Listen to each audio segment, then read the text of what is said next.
Terdapat hubungan yang kuat antara diplomasi dan pertahanan sebagai bagian dari instrumen kekuatan nasional suatu negara.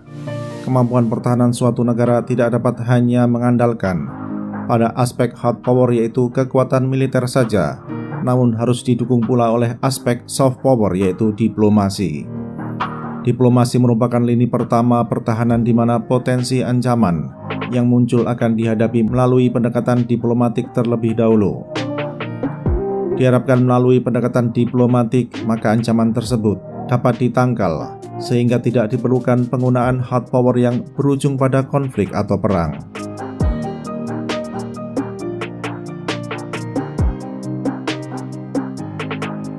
Diplomasi untuk mendukung pertahanan dapat pula berbentuk persekutuan pertahanan maupun kemitraan strategis.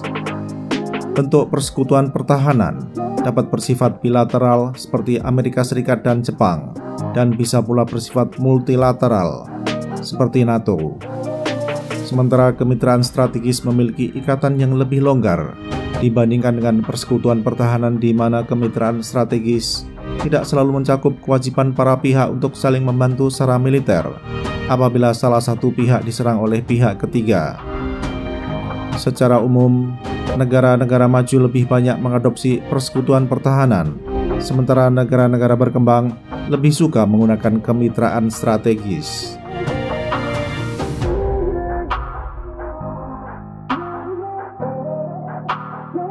Saat ini persekutuan pertahanan negara-negara maju sedang mengalami tantangan seiring dengan keguncangan yang dialami oleh NATO karena tindakan sepihak Amerika Serikat dalam perang di Ukraina.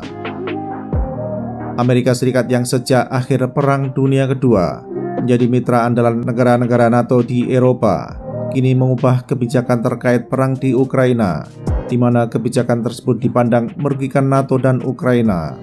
Perdebatan panas antara Presiden Amerika Serikat Donald Trump dan Presiden Ukraina Volodymyr Zelensky di Oval Office pada 28 Februari 2025 berujung pada dihentikannya bantuan militer dan intelijen Amerika Serikat kepada Ukraina untuk sementara.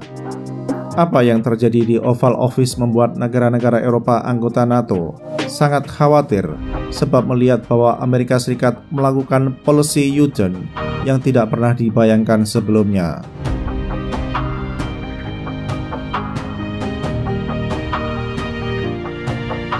Ukraina yang mengalami invasi penuh Rusia sejak 24 Februari 2022 dapat bertahan hingga kini berkat kontribusi besar negara-negara barat terhadap pertahanan Ukraina, termasuk pasokan senjata dan akses intelijen.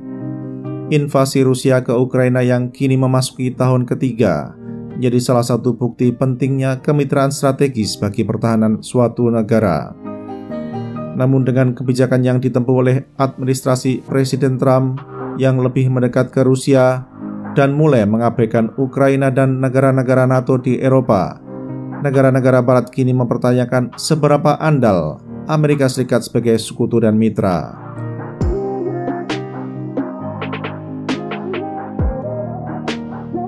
Hal demikian menandakan bahwa suatu kemitraan strategis tidak selalu stabil dan sangat dipengaruhi oleh kepentingan unilateral pihak-pihak yang terkait. Kemitraan Ukraina dan Amerika Serikat yang kini limbung menunjukkan pelajaran berharga mengenai pentingnya menjaga kemitraan strategis dan memilih mitra pertahanan yang tepat dan dapat diandalkan dalam jangka waktu panjang. Bagi Indonesia, kemitraan tersebut menjadi penting dengan adanya geopolitical flashpoint di kawasan Indo-Pasifik yang dapat memicu konflik lebih luas di masa depan. Tanpa mitra strategis yang dapat diandalkan, bukan tidak mungkin kedaulatan Indonesia dapat terancam di kemudian hari.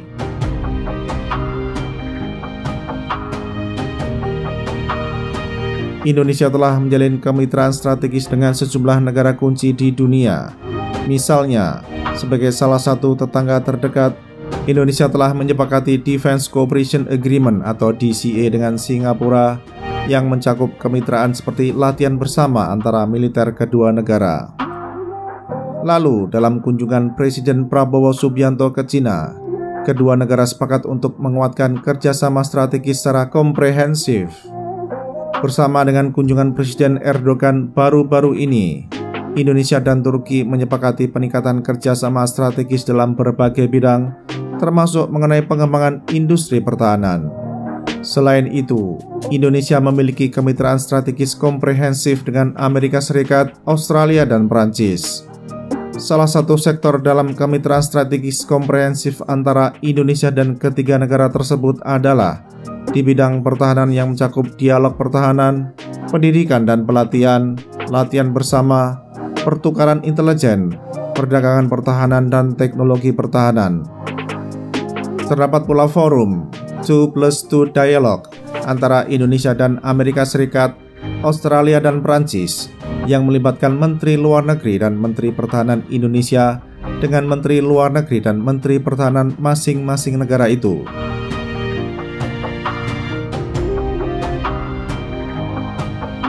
Di antara kemitraan strategis Indonesia yang mengalami kemajuan cukup pesat dalam beberapa tahun terakhir ialah kemitraan strategis Indonesia dan Prancis. Pada sektor pertahanan, interaksi kedua negara cukup intensif yang mencakup dialog pertahanan, latihan bersama, perdagangan pertahanan, dan teknologi pertahanan.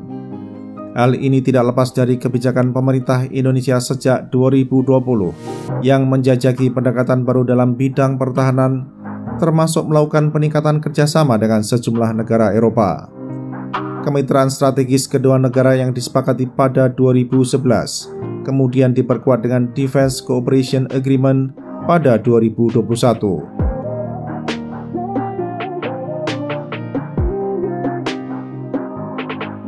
Setelah sukses menjual 2 kapal selam Scorpène Evolve dan 42 Rafale kepada Indonesia, kini Prancis menawarkan fregat FDI atau dikenal juga sebagai Belhara kepada Indonesia guna mengantisipasi program kapal kombatan permukaan baru pada periode 2025-2029. Kapal ini mengadopsi teknologi yang lebih maju daripada Frame yang tergabung dalam Carrier Strike Group FS Charles de Gaulle yang mengadakan muhibah ke Indonesia pada Januari 2025 sebagai bagian dari Mission Clemenceau 2025. FDI dapat menjadi salah satu opsi yang tepat bagi Indonesia, terutama dengan sistem yang telah proven dan mengadopsi teknologi tinggi. Selain itu, FDI juga dapat meningkatkan interoperabilitas di tengah program Indonesia mengakuisisi pesawat tempur dan kapal selam dari Prancis.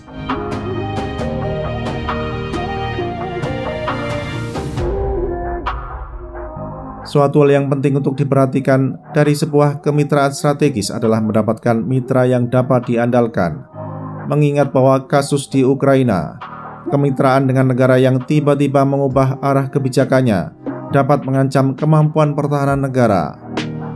Sebuah kemitraan strategis harus dapat memberikan keuntungan jangka panjang yang saling menguntungkan dan membuat Indonesia mencapai strategic autonomy. Dalam konteks industri pertahanan, Indonesia tidak boleh hanya menjadi pasar bagi sistem persenjataan, namun juga menjadi pihak penerima keuntungan dari kegiatan alih teknologi dalam proses perdagangan pertahanan. Merupakan suatu fakta bahwa kegiatan alih teknologi memiliki biaya yang lebih mahal daripada sekedar jual beli senjata semata, akan tetapi hal itu merupakan harga yang harus dibayar agar membantu perkembangan industri pertahanan domestik Indonesia demi manfaat jangka panjang. Alih teknologi harus diikuti pula oleh riset mandiri di bidang teknologi pertahanan oleh Indonesia, sebab alih teknologi mempunyai batas.